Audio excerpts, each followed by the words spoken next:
नाज़रीन, इस वक्त एक ग्लोबल मूवमेंट देखी जा रही है। दुनिया के शहर शहर, बड़े दारुल हुकूमतों के अंदर, सड़क सड़क के ऊपर इस वक्त मुजाहरे देखे जा रहे हैं। आप इसको यूं समझिए कि एक बड़ी लड़ाई है और इसका मरकज तो इस वक्त गजा है और ऐसी ताकतों के साथ लड़ा जा रहा है, वो ताकतें जिन्होंने दुनिया को इस वक्त अपनी मुट्ठी में ले लिया, दुनिया को इस वक्त जकड़ लिया है। आप देखिए कि कितनी बेरहमाना इस वक्त मामला तो दुनिया के हो चुके हैं। आप सोच सकते हैं कि ये इंसानों की दुनिया है, यहां पर कोई इंसानियत है, यहां पर कोई किसी तरह का अमन है। तो असल में ये वो ताकतें हैं जिन्होंने दुनिया को इस तरह से जकड़ लिया है कि वो इस तरह से जुल्म ढा रहे हैं। हालांकि जो लोग हैं वो तो मासूम हैं।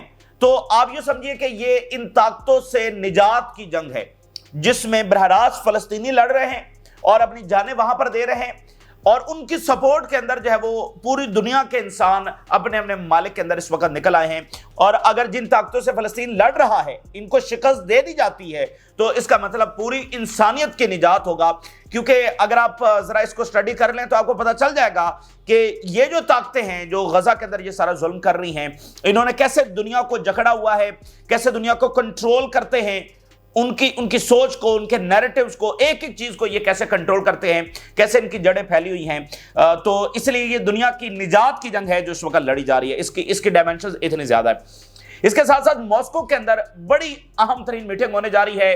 किसकी? रशिया, चाइना और ईरान की। इससे पहले बीजिंग के अंदर तीनों की ट्राइपार्टी मीटिंग हुई, अब ये होने जा रही है मॉस्को के अंदर। और अमेरिका और इसराइल का जो हमला है ईरान पर और जो न्यूक्लियर प्रोग्राम है, इस सब को जब डिस्कस किया जाएगा। बड़ी क्रूशियल लेवल की ये मीटिंग जब यहां पर होने जा रही है। और नेतन्याहू की जो मीटिंग्स हैं वाशिंगटन के अंदर जारी हैं, और दूसरी तरफ जॉर्डन किंग जो है वो हंगामी तौर पर इजिप्ट पहुंच गए हैं और इजिप्ट में एक ट्राई पार्टी मीटिंग वहां पर हो रही है, जिसमें फ्रांसीसी सदर, मिस्र के प्रेसिडेंट और अब किंग जॉर्डन जो है वो वहां पर पहुंच चुके हैं। क्योंकि ये दोनों मुल्क जो हैं, जॉर्डन और इजिप्ट, ये एट द स्टेक ऑफ आप कह लें कि वॉर हैं। किसी भी वक्त ये डिस्टेबलाइज हो सकते हैं, इनकी गवर्नमेंट्स कोलैप्स हो सकती हैं। तो यूरोप के लिए भी ये अफोर्डेबल नहीं होगा, क्योंकि यहीं से तो माइग्रेशन बहुत ज्यादा होगी यूरोप के लिए, फिर इकोनॉमिक इंपैक्ट बहुत ज्यादा आएगा। तो इसलिए यूरोप अफोर्ड नहीं कर सकता। बड़ी अहम तरीन मीटिंग वहां पर जारी है। लेकिन मुसलसल हम एस्केलेशन साउथ चाइना सी के अंदर भी देख रहे हैं। अमेरिका की जानिब से जो है वो फिलिपाइन के साथ जंगी मशकें शुरू कर दी गई हैं, ज्वाइंट ड्रिल्स का आगाज कर दिया गया है। एक तरफ ट्रेड वॉर लॉन्च कर दी गई है चाइना पर, दूसरी तरफ ये ज्वाइंट जो ड्रिल्स हैं, इससे एस्केलेशन वहां पर और बड़ी है। और अमेरिकी जो सेक्रेटरी ऑफ डिफेंस है वो पनामा जा रहे हैं, पनामा कैनाल वाले मुल्क जो है वो वहां पर, तो उधर भी एस्केलेशन, मशरक से मगरब तक ये बेचैनी, ये टर्मोइल, ये एस्केलेशन, ये क्राइसिस, बहुत कुछ होने जा रहा है। और अगली बात यह है कि जो ट्रेड वॉर ट्रंप की जानिब से लॉन्च की गई है, तो $2 ट्रिलियन मजीद वाइप आउट हो गए हैं अमेरिकी मार्केट से। और टैरिफ लगने के बाद टोटल $9 ट्रिलियन की हम बात कर रहे हैं। यानी $1 ट्रिलियन के अंदर 1000 बिलियन डॉलर्स होते हैं। $9 ट्रिलियन है वो अमेरिकी मार्केट से वाइप आउट हो गए हैं। और जब से ट्रंप आए हैं, $13 ट्रिलियन है वो अमेरिकी मार्केट से इस वक्त वाइप आउट हो चुके हैं। और ट्रंप के जो करीबी तरीन सपोर्टर हैं, करीबी तरीन सपोर्टर, हर मामले में ट्रंप को सपोर्ट करते हैं, और बड़े बड़े बिलियनर्स, उन्होंने ट्रंप को वार्न किया है, खबरदार किया है और कहा है कि फिल फॉर ट्रंप जो वो टैरिफ को पॉज करे। अगर ये पॉज नहीं करता तो बहुत बड़ी तबाही जो है वो आने वाली है। खासकर ये जो टेक कंपनीज हैं, ये इससे बहुत ज्यादा मुतासर हो रही हैं। और अब देखिए कि बड़े बड़े लोग अमेरिका के अंदर डूब रहे हैं, बड़ी बड़ी कंपनीज डूब रही हैं। वो तमाम ताकतें जिन्होंने समझ लें कि अमेरिका पे उनका सबसे ज्यादा इंफ्लुएंस है, खासतौर पर ये टेक कंपनीज, ये सबसे बड़े बिलियनियर्स, ये डूब रहे हैं इस वक्त। तो इसका नतीजा अमेरिका के अंदर क्या निकलेगा? मैं एक खबर आपके सामने रखता हूं। अभी हुआ क्या कुछ देर पहले कि एक खबर गवर्नमेंट सोर्सेस से आई कि ट्रंप फैसला कर रहे हैं कि वो टैरिफ को वापस ले लें। यानी इधर से ये बिलियनर्स कह रहे हैं कि पॉज करो, ये मतलब सारी एक बेचैनी है, और फाइनेंशियल इंस्टीट्यूशंस और वो सारे, और वो कह रहे हैं कि फौरी तौर पर रोके जाए। तो एक खबर चली गवर्नमेंट सोर्सेस से कि ट्रंप जो फैसला कर रहा है इसको पॉज करने का, तो वो मार्केट में थोड़ा रिलीफ आया इधर उधर। तो लेकिन कुछ ही देर के बाद व्हाइट हाउस से इस खबर की तरदीद आ गई। तो यानी अमेरिका के अंदर इस वक्त माहौल ये बना हुआ है, मतलब गवर्नमेंट ही से कहीं अंदर से खबर आ रही है, और व्हाइट हाउस यानी ट्रंप इंतजामिया जो है वो मुकम्मल आइसोलेशन के अंदर है। बाकी उसके साथ के लोग हैं वो भी उसको सपोर्ट नहीं कर रहे हैं, और सिर्फ ट्रंप जो है वो अपने उस फैसले के ऊपर अड़ा हुआ है, और बाकी जो है वो उसको अपोज कर रहे हैं। अब नाज़रीन, ये जो ट्रंप की जानिब से ट्रेड वॉर लॉन्च की गई है, इसको अब आहिस्ता आहिस्ता दुनिया एस्टिमेट कर रही है, इसको समझने की कोशिश कर रही है, क्योंकि ये एक ऐसा बॉम्ब चला है कि जिसके आप समझ लें कि रिजल्ट्स किसी के कंट्रोल में नहीं है। ये बॉम्ब आगे क्या क्या तबाही लेकर आता है, इसका किसी को कुछ पता नहीं है। तो हर कोई एस्टिमेट लगा रहा है क्या होगा क्या होगा। इसका नतीजा यह भी निकल सकता है कि पूरी दुनिया की जो वेल्थ है वो बुरी तरह से तबाह हो जाए, पूरी दुनिया की जो तरक्की है वो बुरी तरह से तबाह हो जाए। क्योंकि देखिए, अब जैसे ना न्यूक्लियर वॉर है ना, तो न्यूक्लियर वॉर के अंदर कहा जाता है जी उसमें कोई फाते नहीं होगा। तो ट्रेड वॉर के हवाले से भी तमाम ममालिक यही कह रहे हैं कि इसमें कोई फाते नहीं होगा, इसमें कोई विनर नहीं होगा, यानी म्यूचुअल तबाही आएगी। इसमें सिर्फ जैसे वो कहते हैं न्यूक्लियर वॉर का फाते वही होगा जो सरवाइव करेगा, तो इस ट्रेड वॉर का फाते वही होगा जिसका कम नुकसान होगा। तबाही सबकी आनी है, सिर्फ नुकसान कम किसका होगा, वो इसका सो कॉल्ड जब वो फाते होगा। और आप देखिए ये इतना टर्मोइल सिचुएशन है कि आप सोच भी नहीं सकते। देखिए, इकोनॉमीज गिरती हैं तो सब चीजें गिर जाती हैं। इकोनॉमीज गिरेंगी तो गवर्नमेंट्स गिरेंगी, इकोनॉमीज गिरेंगी तो पावर का बैलेंस खराब होगा, पावर का बैलेंस खराब होगा तो जंगें होंगी। भाई दुश्मनियां तो हैं तमाम ममालिक की। एक मुल्क कमजोर पड़ गया तो दूसरा हमला कर देगा, एक ताकतवर हो गया तो भी वो दूसरे पर हमला कर देगा। ठीक है, तो इस क्योस के अंदर जो है ना मजीद जंगें भी होंगी, गवर्नमेंट्स भी गिरेंगी, जितना टर्मोइल आप एक्सपेक्ट करें, और कारोबार तबाह। ठीक है, और लोगों का रोजगार सब इससे जो है वो मुतासर होने जा रहा है। अभी तो ये आगाज है। अब देखिए कि आज फिर $2 ट्रिलियन जो है वो अमेरिकी मार्केट से निकल गए, तो आगे ये मामला पता नहीं किस तरफ जाते हैं। और चाइना में भी सबसे मैसिव लेवल का जो कोलैप्स है वो देखा जा रहा है। उनकी स्टॉक मार्केट सबसे ज्यादा डिक्लाइन की तरफ चली गई है। लेकिन चाइना में एक मुस्बत चीज क्या हो रही है, दुनिया इस वक्त ट्रस्ट कर रही है चाइना के ऊपर, क्योंकि जो इनोवेशन का हब है वो चाइना है। और खासकर आर्टिफिशियल इंटेलिजेंस के हवाले से दुनिया चाइना को देख रही है कि यही आर्टिफिशियल इंटेलिजेंस के अंदर लीड करेंगे। तो सिर्फ इस आर्टिफिशियल इंटेलिजेंस की बुनियाद के ऊपर दुनिया ट्रस्ट कर रही है चाइना पर। तो उनकी मार्केट बावजूद इसके डिक्लाइन की तरफ जा रही है, लेकिन फिर भी वहां पर एक ट्रस्ट है। तो एक रेजिलियंस है वो चाइना के अंदर नजर आ रही है। और चाइना ने अभी स्टेटमेंट जारी करते हुए कहा है, गारंटीज दी हैं इन्वेस्टर्स को कि वो उनके सरमाया की, उनकी ग्रोथ की मुकम्मल तौर पर गारंटी देते हैं। और फिर जो स्टेट बिलियनर्स हैं और वो सारे भी इस वक्त मैदान में आ चुके हैं, वो भी इन्वेस्ट कर रहे हैं। स्टॉक मार्केट तो मतलब प्राइवेट और सारा, लेकिन चाइना की गवर्नमेंट बाकायदा तौर पर आ चुकी है, उसने अनाउंस किया है कि हम इन्वेस्टमेंट्स कर रहे हैं। फिर जो उनके स्टेट के जरिए सर वो सारे बिलियनर्स हैं, कंपनीज हैं, वो अनाउंसमेंट कर रही है इन्वेस्टमेंट्स को। तो वो जरा मार्केट को संभालने की कोशिश कर रहे हैं। और सिर्फ आर्टिफिशियल इंटेलिजेंस एक ऐसी चीज है चाइना के पास कि दुनिया उधर नजरें लगाकर बैठी है कि इनोवेशन यहां से होंगी। भाई जिसके पास टेक्नोलॉजी होती है वही दुनिया के ऊपर रूल करता है ना। तो आर्टिफिशियल इंटेलिजेंस में अमेरिका नहीं, चाइना आगे है। तो वो कह रहे हैं अगर इन्वेस्ट करना है तो फिर हम चाइना में करेंगे। और चाइना उनको कह रहा है कि हम सूरत हाल को स्टेबल भी करेंगे और आपकी ग्रोथ को और आपके सरमाया को भी यकीनी बनाएंगे। तो अभी सिर्फ 3-4 दिनों के अंदर अंदर पूरी दुनिया में भूचाल आ चुका है। और अभी ये इसका जो आप कह लें कि हुजम है वो बढ़ता चला जा रहा है। मुल्क अपने इकदाम उठा रहे हैं अपनी अपनी कंपनीज को प्रोटेक्ट करने के लिए। अब यूरोपियंस अपनी कंपनीज को प्रोटेक्ट करने के लिए बिलियंस ऑफ डॉलर्स है वो उसके फंड्स भी जारी कर रहे हैं कि कैसे उनको रिलीफ देना है। तो बहुत कुछ इस वक्त दुनिया के अंदर हो रहा है। इसके असरात इजराइल के ऊपर क्या होंगे, मिडिल ईस्ट के ऊपर क्या होंगे, इसको भी हम साथ साथ डिस्कस करेंगे। अब नजर एक तो ग्लोबल मूवमेंट जब इस वक्त जारी है, ग्लोबल मूवमेंट पूरी दुनिया के अंदर, खासकर बड़े मगरबी मालिक के अंदर इस वक्त मुजाहरे हो रहे हैं। गैर मामूली सपोर्ट जब इस वक्त फलस्तीन को हासिल हो रही है। Global day of action, pro Palestine rallies sweep cities world wide, protest were held countries including Lebanon, Turkey, Jordan, Algeria, Morocco, United States, United Kingdom, France and the occupied Palestine. ठीक है, ये पूरी दुनिया के अंदर इस वक्त मुजाहरे हुए हैं, मिडिल ईस्ट के अंदर मुजाहरे हुए हैं। अब देख लें, outrage grows as demonstrators demand end to war on Gaza. बड़ा गुस्सा, गम, रंज की लहर जो है वो पूरी दुनिया के अंदर पाई जा रही है। आलम इस्लाम के अंदर और पूरी दुनिया के अंदर बड़े गम और गुस्से की जो लहर है इस वक्त पाई जा रही है। Protesters express strong support for Palestine, strong support for Palestine. तो ये इस वक्त दुनिया का रिएक्शन है फलस्तीन के लिए। इजराइल फलस्तीन को मिटा देना चाहता है, लेकिन इस वक्त तमाम बड़े कैपिटल्स के अंदर किसका झंडा है, किसका नारा है, वो फलस्तीन का है। इजराइल का जो असली चेहरा है वो दुनिया के सामने इस वक्त एक्सपोज हो रहा है। अच्छा, दूसरी बात यह है कि नेतन्याहू की जो मीटिंग है वाशिंगटन के अंदर जारी है। इस वक्त स्टीव विटकॉफ के साथ नेतन्याहू की मीटिंग हुई है। ठीक है, ये बंदा फारिग हो चुका है, गायब हो चुका है। पहले ये आया और देखिए ना ट्रंप ने कैसे आकर क्रेडिट लिया एकदम से कि देखो हमने जाकर कहा नेतन्याहू को, और मतलब कैसे पोर्ट्रे किया गया कि ट्रंप आया और उसने जाकर कहा sit down Netanyahu and shut up and फला, मतलब इस तरह पोर्ट्रे किया गया कि ट्रंप ने बड़े जरहाना अंदाज के अंदर नेतन्याहू से सीज़फायर मनवाया और इस सिर्फ एक बंदे को भेजकर मनवा लिया। तो अब ये स्टीव विटकॉफ साहब गायब हो चुके हैं, ठीक है, मतलब इसकी गारंटी थी, इसने सीज़फायर करवाया, उसको आगे बढ़ाना था। तो फिलहाल ये बंदा जो है वो मिडिल ईस्ट से गायब है। तो स्टीव विटकॉफ के साथ मीटिंग हुई है और एक और बड़ी अहम मीटिंग हुई है, ये सेक्रेटरी ऑफ कॉमर्स है अमेरिका का और ये बहुत बड़ा ज़ायनिस्ट है और ये ट्रंप का राइट हैंड है, मतलब ट्रंप के ऊपर इसका बहुत ज्यादा इन्फ्लुएंस है। इसके साथ जो है वो मुलाकात हुई है। तो जो ट्रंप है वो ज़ायनिस्टों से घिरे हुए हैं, बहुत सारे ज़ायनिस्ट इसके इर्द गिर्द हैं। तो ये सेक्रेटरी ऑफ कॉमर्स के साथ नेतन्याहू की मीटिंग हुई है। अच्छा, फिर नेतन्याहू जो है वो बताया जा रहा है कि सीरिया के ऊपर वहां पर मुलाकातें कर रहा है, सीरिया के मामले में मुलाकातें वहां पर कर रहा है। ट्रंप के साथ भी सीरिया अंडर डिस्कशन आएगा। अब सवाल यह है कि सीरिया का क्या कसूर है भाई, सीरिया क्यों अंडर डिस्कशन आएगा? तो बात यह है कि ये जो इजराइल की डॉक्ट्राइन है ना, उसमें यह है कि बाकी तमाम कंट्रीज को कमजोर रखना है, क्योस के अंदर रखना है, कठपुतली बनाकर रखना है, इसी के अंदर वो अपना खेल खेलते हैं। अब देखिए, जॉर्डन और इजिप्ट जैसे ममालिक को एग्रीमेंट करके उन्होंने एज अ मॉडल रखा हुआ कि देखो जो हमारे साथ खड़े हो गए वो तो पीस के अंदर है, ठीक है ना। ये इन दोनों ममालिक को उन्होंने एज अ मॉडल रखा हुआ है कि देखो हम तो पीस की बात करते हैं, जो हमारे साथ खड़े हुए हैं वो देखो जॉर्डन इजिप्ट में तो कभी जंग ही नहीं हुई, इससे पहले तो जंगें हो रही थी।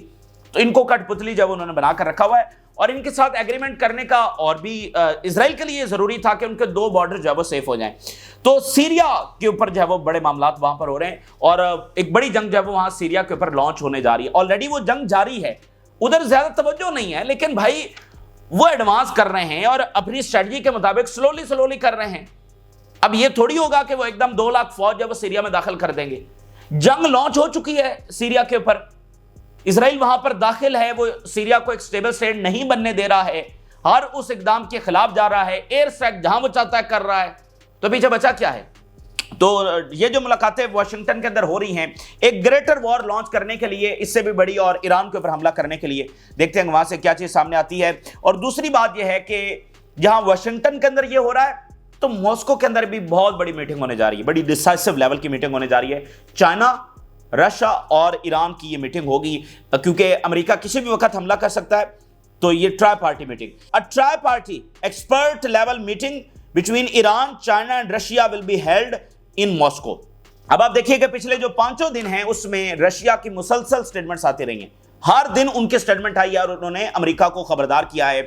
इससे पहले बीजिंग के अंदर मुलाकात हुई है इन तीनों ममालिक की, तो ये बता रहा है कि इन तीनों ममालिक का इस वक्त आपस में कोऑर्डिनेशन किस तरह से है। ईरान की ये स्टेटमेंट आई है कि अमेरिका उनसे चाहता है कि लीबिया जैसा हशर जो ईरान के साथ किया जाए। Iran rejects the Libyan style dismantling of nuclear facilities so that the West can easily bomb Iran. The Iranian foreign minister says the US can only dream of such scenario.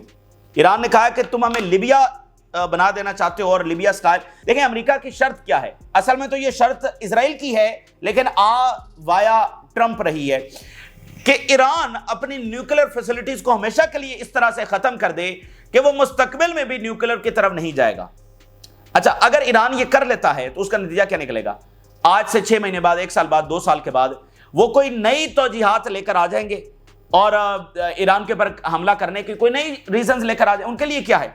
वो तो गजा पर bombing करके उसका कसूरवार Hamas को कहते हैं, Lebanon के ऊपर बॉम्बिंग करके उसका कसूरवार जो है वो हिजबुल्लाह को कहते हैं, सीरिया के ऊपर बॉम्बिंग करके उसका कसूरवार जो है अहमद अल शरा को कहते हैं, और यमन के ऊपर बमबारी करके उसका कसूरवार जो है वो हुतीज को कहते हैं।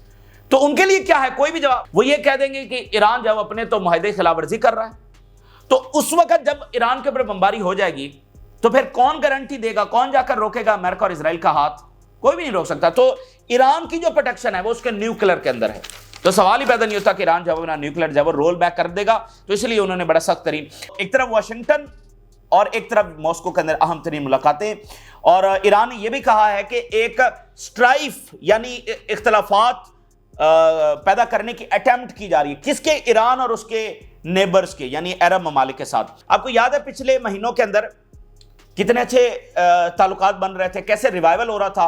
बहरीन के किंग जो है वो प्यूटन के पास गए थे और कहा था कि ईरान के साथ हमारी सुलह करवाई जाए, और उसके बाद फिर वो सुलह का आगाज होना शुरू हुआ। सबके साथ ताल्लुकात बहाल हुए। आप जरा देखिए कि वो इजराइल जो पूरे मिडिल ईस्ट को कंट्रोल करना चाहता है, वो क्या इस चीज को कबूल कर सकता था कि ये तमाम ममालिक आपस में मिल जाएं, इनका इत्तेहाद हो जाए?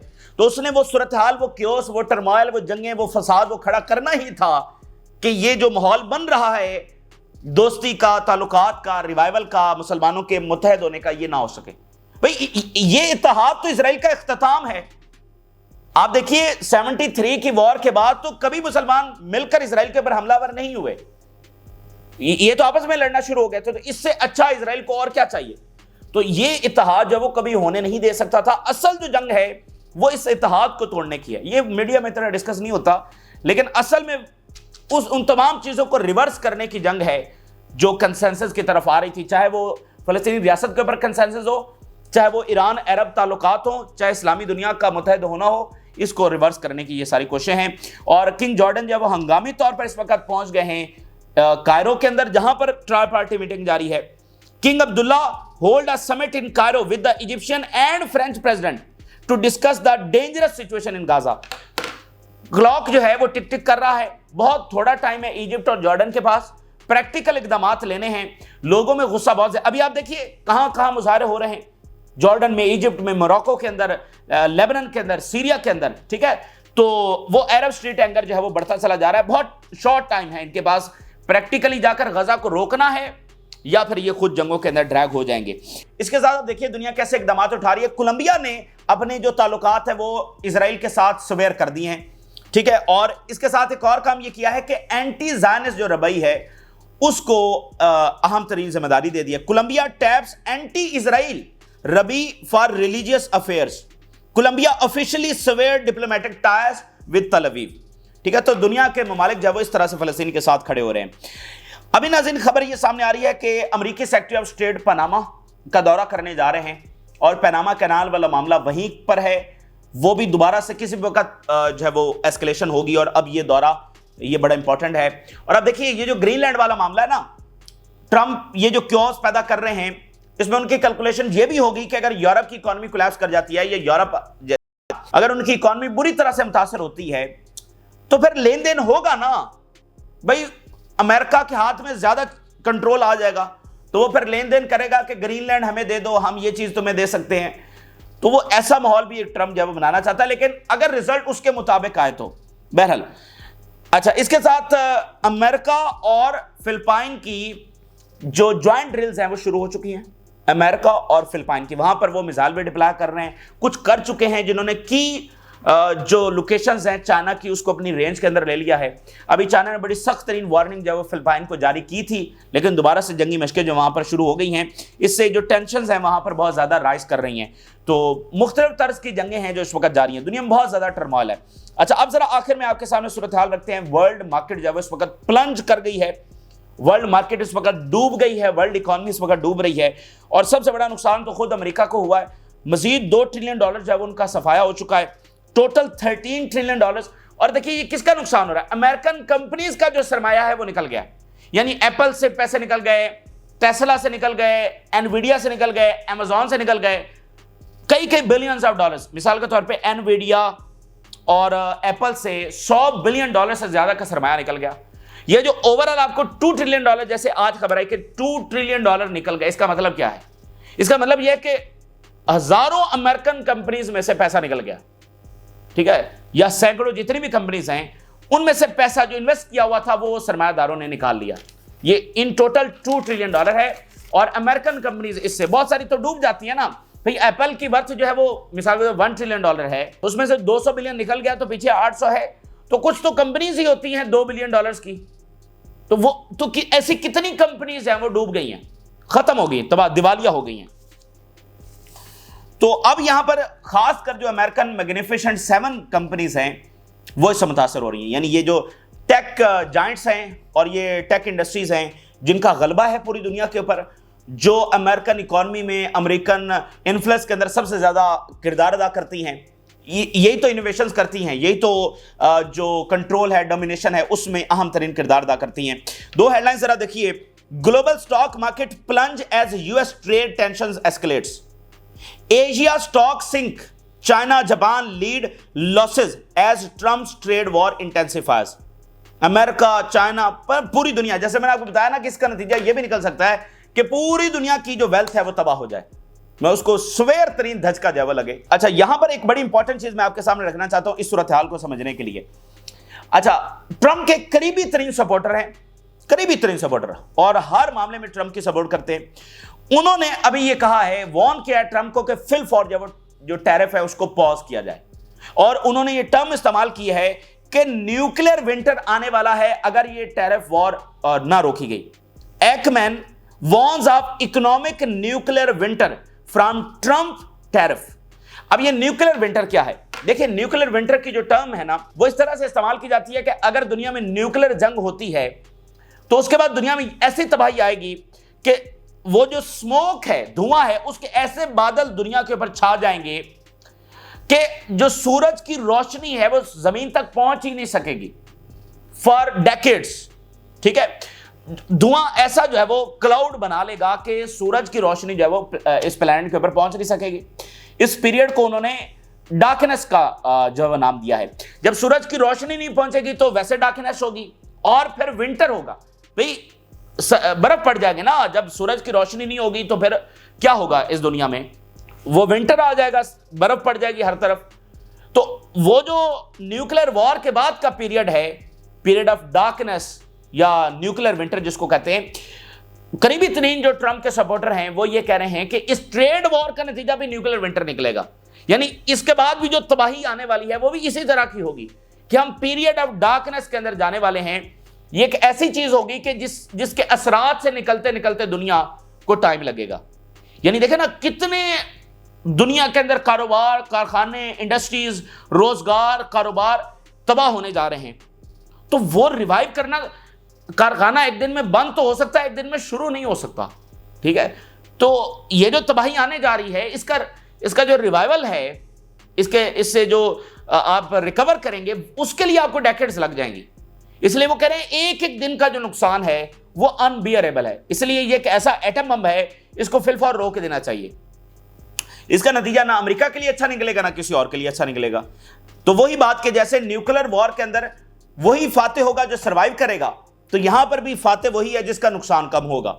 तबाही सबके लिए आने वाली है। Bill Ackman warned Trump the world could face an economic nuclear winter if Trump does not pause the planned reciprocal tariff. अगर ये फिल फॉर इनमें पॉज ना लाया गया, पीछे ना हटा ट्रंप, तो फिर तबाही आने वाली है। स्टॉन्च ट्रंप सपोर्टर, स्टॉन्च यानी बड़ा सख्त तरीन सपोर्टर, मुखालिफ नहीं, supporter, markets fear about the fate of the global economy in the starkest terms possible. दुनिया इस वक्त डर रही है कि ग्लोबल इकोनॉमी की फेट क्या होगी। The president has an opportunity to call a time out, कि ट्रंप फिलहाल जब टाइम आउट कॉल कर दे, भाई कुछ दिन के लिए पॉज कर दे, उसके बाद देखा जाए, and have the time to execute on fixing the unfair tariff system. और अगर ट्रंप के कुछ खदशात हैं, जैसे ट्रंप कहता है जी हमसे ज्यादा टैरिफ लिए जाते हैं और ये है वो है, तो ये कह रहे हैं कि जो अनफेयर टैरिफ सिस्टम है, अगर किसी मुल्क से कोई गिला शिकवा है तो उसके साथ बैठकर बात की जा सकती है, या पॉइंट आउट किया जा सकता है दो चार मुल्कों को, पूरी दुनिया के ऊपर टैरिफ लगाकर तो तबाही होगी। Alternatively we are heading for a self induced economic winter, may cooler heads prevail. वो कह रहा है कि मेरी दुआ है कि ठंडे दिमाग हो जाएं सबके, यानी ठंडे दिमाग से जो है वो फैसला करें। मे द कूलर हेड्स प्रिवेल, कि शांति हो और ठंडे दिमाग से सब जो है वो फैसला करें, खासतौर पर ट्रंप। क्योंकि देखें ना, ट्रंप के टैरिफ आगे से चाइना के टैरिफ आ गए, यूरोप के भी आ रहे हैं, तो इधर से ये आएंगे। अब ट्रंप जिस तरह का अनप्रेडिक्टेबल बंदा है, जिसके बारे में डॉक्टर्स की रिपोर्ट आ चुकी है और जिसके बारे में जॉन बोल्टन खुद लिख चुका है कि बहुत बड़े क्राइसिस आने वाला है, इसकी जो डिसीजन मेकिंग जो जिस तरह से ये करता है, दुनिया के लिए बहुत नुकसान होने वाला है। तो आगे से अगर इसने और टैरिफ लगा दिए तो फिर क्या होगा? यानी अगर चाइना ने 34% लगाया है, इसने अगर इससे ऊपर चाइना के ऊपर लगा दिए या बाकी यूरोप पर लगा दिए या बाकियों पर, तो फिर क्या होगा? और ट्रंप ये कर सकता है, उसको रोकेगा कौन? तो फिर इसका नतीजा क्या निकलेगा? यानी ना यूरोपियंस अमेरिका में बेच सकते हैं कुछ, ना अमेरिकन यूरोप में कुछ बेच सकते हैं।